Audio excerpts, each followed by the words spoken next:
super healthy Mountain Dew. Hi, and welcome back to another episode of Minutes with Mandy. I am Mandy, and I'm here with Bicycle Engines today to go over some frequently asked questions that we've gotten over the years since we have started this whole engine selling business. Top question that we get is when we answer the phones, we usually answer Bird Dog Lighting, and that is just because we are actually two companies under one blanket company.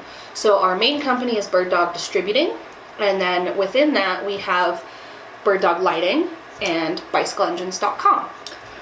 Now, to get into it with the bicycle engines questions that we have, our most asked question about our engines regards the Phantom 85. Now, there are three versions of this engine.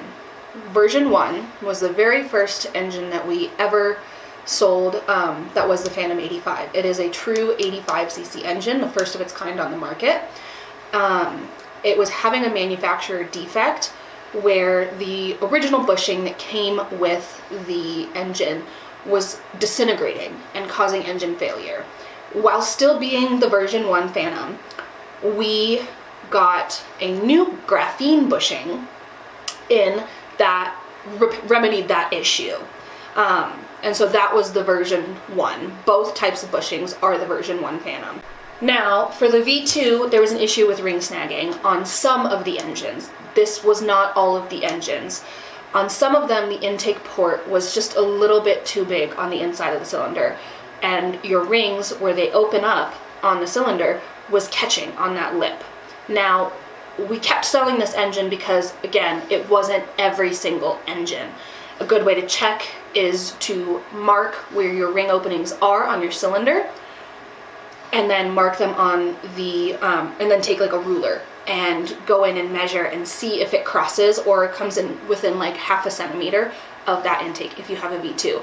If it does, take pictures, document it, send it to bicycleengines.com support, and we will do our best to accommodate that and get you the cylinder that you need, okay?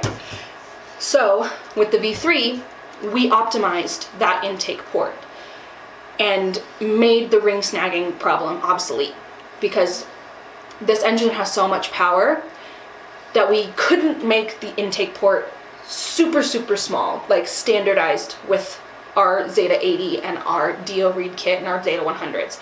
So it is still a larger intake port than normal, but we optimized it so that it was smaller than it was in the V2 while still getting the same amount of power as the previous engines and as one would expect for the Phantom 85, because this is a really powerful motor. Thank you guys for watching. Again, this has been Minutes with Mandy, and if you guys have any questions you want answered, drop them in the comments below, and we will do them on our next FAQ video. We got a lot more to go, and we want to answer your questions and make you guys knowledgeable of everything that we know.